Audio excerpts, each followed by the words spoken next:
Today we're going to cover low light shooting fundamentals, specifically how to operate effectively in low light using handheld lights, weapon mounted lights, and red dot sights on a handgun. Low light adds complexity, stress, and decision-making pressure. So the goal here is not to just shoot accurately, but doing it responsibly. Let's start with the most important rule of low light shooting: positive identification. You must know what you are aiming at before you press the trigger. Dark shapes are not targets. Movement alone is not a target.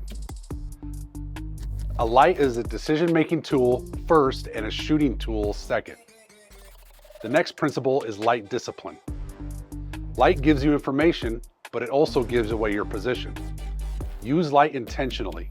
Short, controlled burst instead of leaving it on continuously. See what you need to see, then move. Now let's talk about handheld lights. A handheld light works with any firearm and requires no modification. It allows you to search an area without pointing a gun at everything you illuminate. It can also be used for non-lethal tasks like navigation, checking surroundings, or identifying unknowns. There are trade-offs. A handheld light occupies your support hand.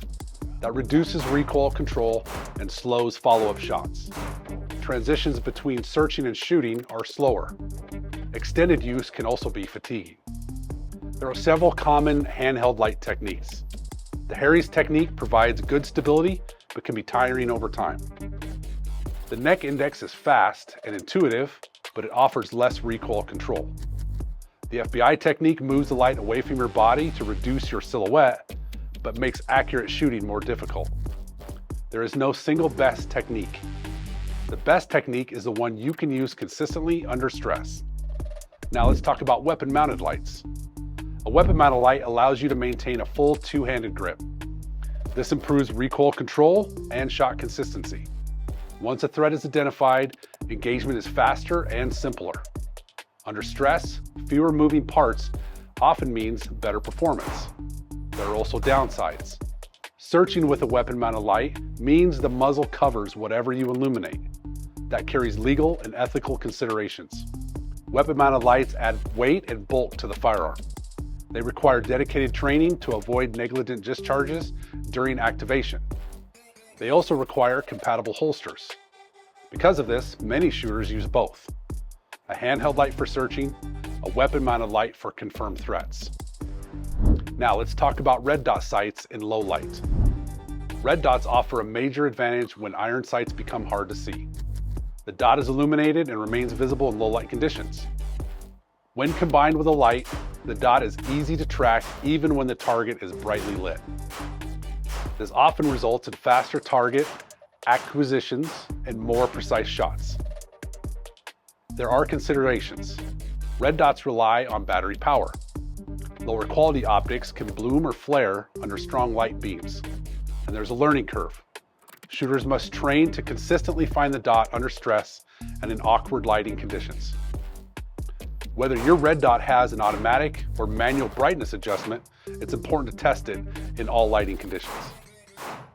Let's briefly touch on light characteristics, starting with handheld lights. Candela measures beam intensity. Higher candela produces a tighter, more intense hotspot for longer range identification. Lower candela produces a softer beam that works well indoors. Beam pattern matters. Flood beams give a wider situational awareness. Spot beams reach out farther but show less of the environment. For indoor use, too much intensity can cause light to bounce back off of walls. This is called backscatter, and it can greatly reduce your ability to see. Lumens measure total light output.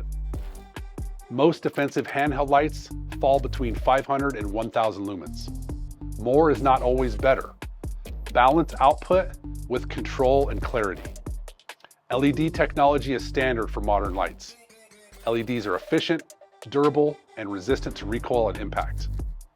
Neutral white light is preferred for accurate color recognition. Avoid overly blue tones that distort depth and detail. Weapon-mounted lights follow similar principles. Most modern weapon-mounted lights fall between 800 and 1500 lumens. Higher candela helps cut through fog, smoke, or ambient light. Beam patterns are typically balanced to allow room clearing and distance work. Again, neutral white light provides better target identification. Let's finish with training. For handheld lights, practice identifying and engaging targets using short, momentary bursts. For weapon-mounted lights, practice activating the light during the draw and engaging multiple targets safely. For red dots, combine light activation with dot acquisition under time pressure. Here's the takeaway. Low light shooting is about information, identification, and control. Lights help you see. Fundamentals help you shoot. Training helps you make good decisions when things are unclear.